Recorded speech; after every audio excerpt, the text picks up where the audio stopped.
Welcome back to another exciting home project. We are attempting to replace our fireplace mantle. This used to be all white and we had a casing, wood casing of a mantle, not a full beam. So we found through our local Facebook marketplace, someone had posted this 6x6 oak beam that we went and picked up. It was in looking like pretty bad shape when we got it, but a lot of sanding, staining over it made it look pretty nice. And then we purchased this, which is from Sheppard Brackets, I think it is. We have a, let's see here, 3-inch tall back plate, 70 inches long, with 4-inch rods here that will go down into the beam and hold it. These are supposed to be able to hold. They say, I think, over 100 pounds on the website. When I weighed this beam, it weighs about 70 pounds, so it should hold it no problem. And I think the website, and this is not a paid promotion, but I think they offered $20 maybe for a drill bit. They recommend a 13/16 drill bit for this, and it comes with a nice guide here that I'll use. But I did not take advantage of their $20 offer to get a drill bit and had to go buy this really long one from a hardware store here that I think I paid almost $30 for. So my goal over the near future is to figure out marking these rods and then using this guide so that they're level to drill down in here, and I'll have to mark the drill bit so that I don't drill too far and go through the beam itself.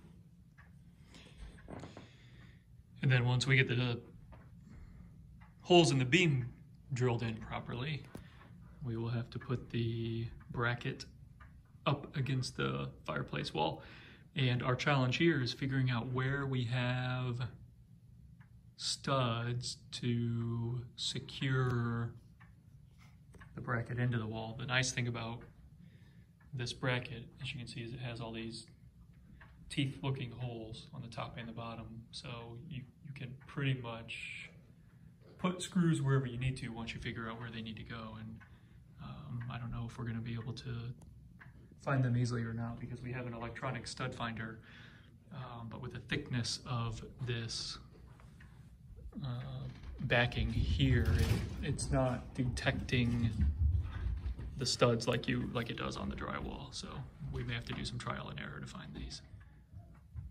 So we measured where the bracket rod is supposed to be, and just have the drill bit sitting on it right now. I'm going to screw it into place. That way it's secure when we go to drill all the way through the wood. So we got that first hole drilled all the way through. Again, by centering the guide, we had screwed the guide into place. You can see the little holes we used to screw the guide in. And got it to work properly, we believe. So now I have little pilot holes drilled for the rest of where we're going to drill the big holes. Made those by just placing this bracket centered on the piece of wood and dropping a magic marker Sharpie down it.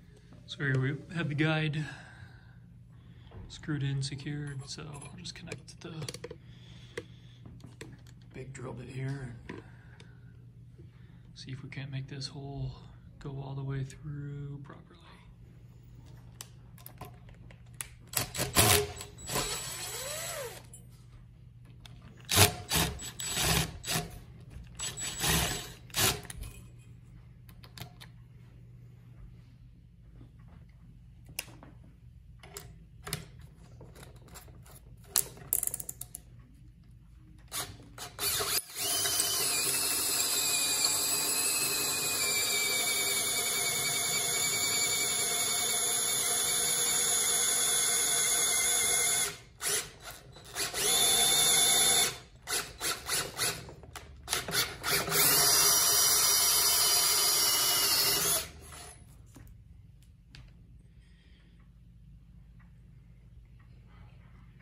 the holes are drilled.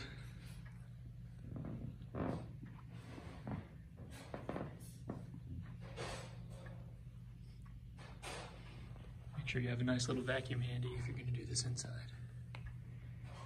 So that's where one of the first things we would have done differently on drilling those holes. You can see the tip of the drill bit here, right? It's made to get down in there and bore, but because that's about a ½ inch, quarter-inch, ½ inch that we didn't quite account for, I didn't want to, go too far and bust through the mantle, which we didn't do.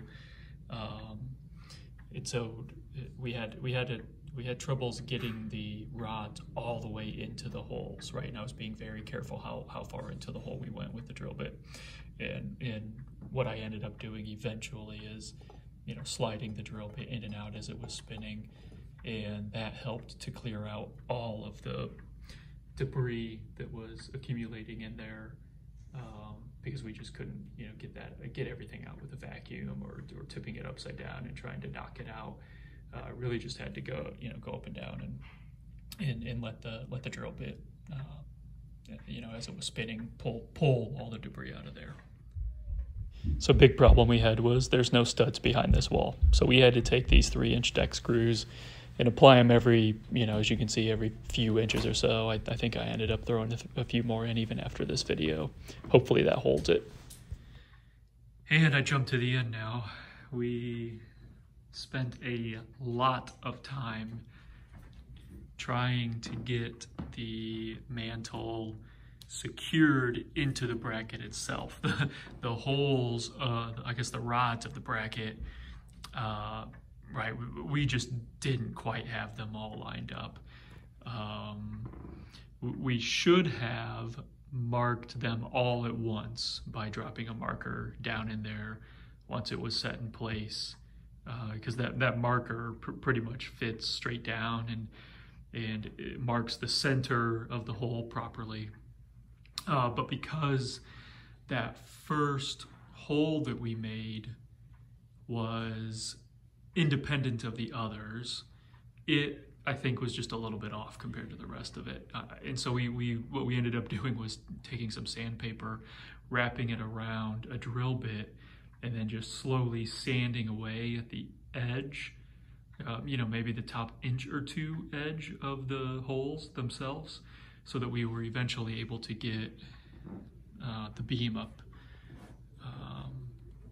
into the rods. And right now you can see I put my hand here. Fingers fit just in between the mantle and the back wall. So eventually the plan would be to get a router, take this back off, get a router and chip away at a little bit of the depth there. That way the mantle sits flush up against the back wall here. But I think for the immediate future, maybe even the midterm future, we're happy with where it's at. So all in all, I think we had a lesson learned about the install process, but I would recommend the Sheppard bracket that we had. So kudos to that company.